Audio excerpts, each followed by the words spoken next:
35 years of excellence in education. Professor Dhanapalan College. Admissions open. கொறடா விவகாரத்தில் CV. Shanmugam ஆதரவு எம்எல்ஏக்களுடைய கோரிக்கைகள் ஆய்வில் உள்ளதாகவும் முடிவை சட்டமன்றத்தில் வெளியிடுவேன் என்றும் சபாநாயகர் ஜே.சி.டி. பிரபாகர் தெரிவித்திருக்கிறார்.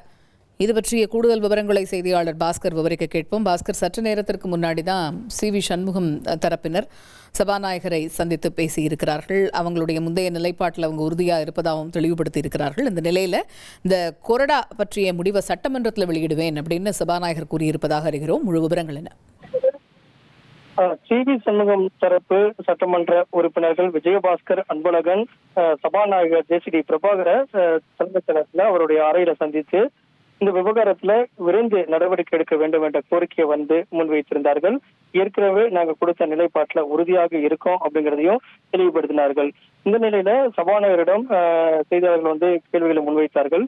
எப்போது முடிவெடுக்க போகிறீர்கள், இதனுடைய என்ன நடவடிக்கை எடுக்க போகிறீர்கள் என்ற கோரிக்கைகளை கேள்வியாக முன்வைத்த போது அவர் கொடுத்த தகவல் அடிப்படையில சபாநாயகர் ஜே.சி.டி. பிரபாகர் நான் என்னுடைய முடிவு ஆய்வுல இருக்கிறது. இரண்டு தரப்பும் கோரிக்கை கொடுத்திருக்காங்க.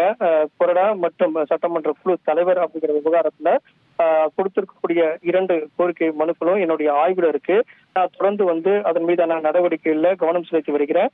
ஆனா முடிவு சட்டசபையில தான் அறிவிப்பேன் அப்படிங்கறத சபாநாயகர் ஜே.சி.டி. பிரபாகர் திட்டவட்டமாக தெரிவித்திருக்கிறார். இதன் காரணமாக இரண்டு தரப்பிலும் அவ்வப்போது சபாநாயகரை சந்தித்து கோரிக்கையில தொடர்ந்து வலியுறுத்தி விரைந்து முடிவெடுக்க வேண்டும் அப்படிங்கிறத முன்வைத்திருக்கிறார்கள். ஆனால் அடுத்த மாதம் தான் ஆளுநர் உரையுடன் தமிழக சட்டப்பேரவை கூட்டத்தொடர் என்பது தொடங்க உள்ளது. அதற்கு முன்னதாக இந்த விவகாரத்துல தீர்வு எட்டப்பட்டு அதற்கான அறிவிப்பு வெளியிடப்படும் என்று எதிர்பார்க்கப்பட்ட நிலையில சபாநாயகர் அவர்கள் நான் என்ன முடிவு சட்டப்பேரவையில தான் அறிவிப்பேன் அப்படிங்கறத திட்டவட்டமா தெரிவிச்சிருக்காரு. இதன் காரணமாக இந்த விவகாரம் அடுத்த கட்டமாக எப்படி நகருதுங்கிறத பொறுத்திருந்து பார்க்க வேண்டும். தகவல்களுக்கு நன்றி Bhaskar. 35 years of excellence in education.